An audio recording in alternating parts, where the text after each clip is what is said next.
পৃথিবীতে কিছু মানুষ আছেন যারা তার কর্মে বেঁচে থাকেন।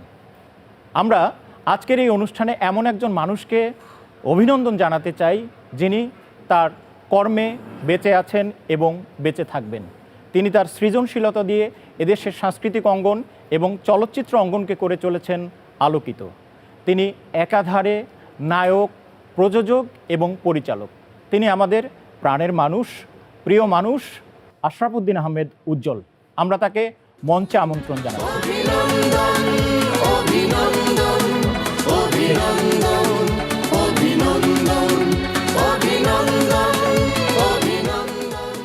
ঈদ মোবারক। ঈদ মোবারক আপনাকে।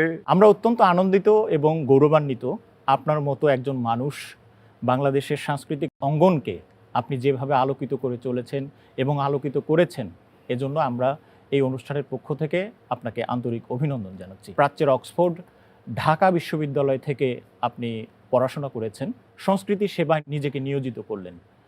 কেন? মানুষের ডেস্টিনি যেটা ফিক্সড করা থাকে উপর থেকে, আপনি সেখানেই পৌঁছে যাবেন। আচ্ছা, হয়তোবা আমার এরকমই বিষয় ছিল। আমি যখন পড়াশোনা করেছি সেই সময় এসএমএলের আমি ছাত্র ছিলাম এবং সেখানে নাটক করেছি, মঞ্চে, টিএসসিতে, রেডিওতে। আমার এই অভিনয়ের ক্ষেত্রে আমার যে পদচারণা যেখানে শুরু করেছি, সেখান থেকে আজকে যেখানে আমার অবস্থান, আমার মনে হয় বোধহয় সেটা ঠিকই আছে। সাফল্যই হচ্ছে একমাত্র এই প্রশ্নের উত্তর।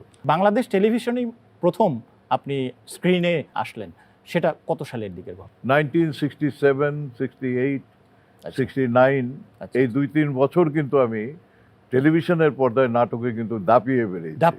একেবারে বিটিভি 3টা বড় নাটক হয় সেই সময়। আচ্ছা, দেশ স্বাধীনের আগে। একটা ছিল মুখর রমণী বশীকরণ, সিরাজউদ্দৌলা, সেটাও বিখ্যাত। হ্যাঁ, আর 3 নম্বরটা ছিল লালন ফকির।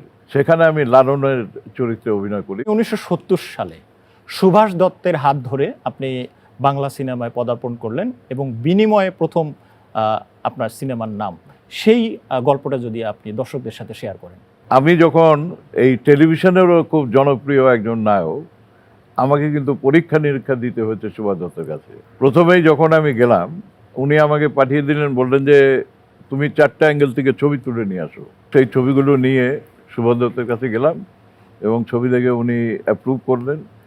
পরবর্তীতে আমি ছাড়া ওই বিনিময় ছবিতে সবাই একেবারে সুপ্রতিষ্ঠিত শিল্পী। কবরী ছিল আমার প্রথম নায়িকা, তখন সে হার্টথ্রব চলচ্চিত্রে যে কোনো দর্শকের কাছে।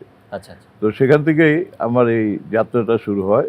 ছবি একের পর এক করেছি, কিন্তু পেশাগতভাবে এখানে নিজেকে প্রতিষ্ঠিত করতে গিয়ে অনেক চড়াই উতরাই, অনেক প্রতিযোগিতা, অনেক কষ্ট, অনেক সাধনা।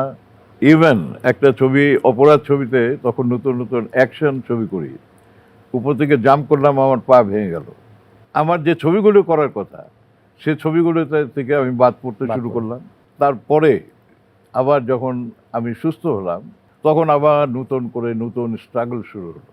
আপনি তো শুরু করেছিলেন রোমান্টিক হিরো হিসেবে, আমরা জানি, তারপরে অ্যাকশন হিরো হিসেবে প্রতিষ্ঠিত পেলেন এবং আপনাকে বাংলাদেশের মানুষ সবাই মেগাস্টার হিসেবে জানে। এটা কিভাবে সম্ভব হলো? একজন পরিচালকের সঙ্গে মানে সম্পর্ক হলো, উনি হলেন মমতাজ আলী।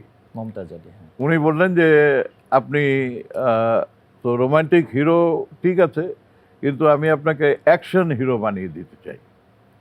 আমি তখন হ্যাংলা পাতলা, আমার সেরকম কোনো ফিজিক্যাল কোনো অ্যাপিয়ারেন্স নাই। অ্যাকশন মানে ঘোড়ায় চড়তে হবে, মারামারি করতে হবে, অভিনয় করতে হবে, অনেক রকমের আনুষঙ্গিক বিষয়। আমি সেই ছবির আবার আমি নিজেই প্রযোজক ছিলাম। আচ্ছা আচ্ছা, এটা আমার প্রথম ছবি, আমার এখানে নালিশ ছবি। উনি আমাকে সেখানে দর্শকের কাছে পরিচিত করে তুললেন হলো অ্যাজ এ অ্যাকশন হিরো। তখনও আমার সেইভাবে দর্শকের কাছে জাস্ট একটা পরিচিতি যে না, উজ্জ্বল অ্যাকশন ছবিও পারে। পরবর্তী ছবিটাই ব্লকবাস্টার হিট হয়ে গেল নসিব, হ্যাঁ। এবং সেখান থেকেই আমার মানে অন্য ইমেজ পর্দায়। আপনি মেগাস্টার। আমি মেগাস্টার তো আর আমি না, আমাকে তখনকার সময়ে এইটা হলো যে রেট অফ সাকসেস। এই প্রজন্মের দর্শক এবং যারা সাংস্কৃতিক অঙ্গন বা সিনেমা জগতের সাথে জড়িত রয়েছে, তাদের উদ্দেশ্যে আপনার যদি বলার কিছু থাকে। বর্তমান প্রজন্মের যারা এখনো চলচ্চিত্রের সঙ্গে সম্পৃক্ত, তাদেরকে আরেকটু অ্যাক্টিভ হতে হবে এবং এই এফডিসি কেন্দ্রিক যে কর্মকাণ্ড, সেটা সরকারের কাছে গিয়ে সরকারকে বোঝাতে হবে যে সবাই আমরা এফডিসির মধ্যে কাজ করতে চাই এবং এফডিসিটাকে আমাদের চলচ্চিত্রের মানে সমস্ত কর্মকাণ্ডের মূল কেন্দ্রবিন্দুতে রূপান্তরিত করতে হবে। আপনার সমসাময়িক যারা চলচ্চিত্রে অভিনয় করেছেন, সংস্কৃতি চর্চা করেছেন, তারা কেউ কেউ তাদের মধ্যে জাতীয় চলচ্চিত্র পুরস্কার, স্বাধীনতা পদক, 21 পদকে ভূষিত হয়েছেন। আমরা যতটুকু জানি আপনি এখন পর্যন্ত এই পুরস্কার আপনি এখনো পাননি। এই বিষয়টি আপনাকে কেমন ভাবায়, কিভাবে ভাবায়? পুরস্কার আমার না পাওয়াতে আমার একটা টার্গেট ফুলফিল হয়েছে, সেটা হচ্ছে যে দর্শক এবং যে কাজ আমি করেছি সেই কাজের যে কথাটা বলেছি যে সাফল্য ইজ ভেরি ইম্পর্টেন্ট, সেখানে আমি সফল হয়েছি, দর্শকদের ভালোবাসা পেয়েছি। আপনি আমাদের অনুষ্ঠানে এসেছেন, আমাদের অনুষ্ঠানের পক্ষ থেকে আমরা আপনাকে অভিনন্দিত করি।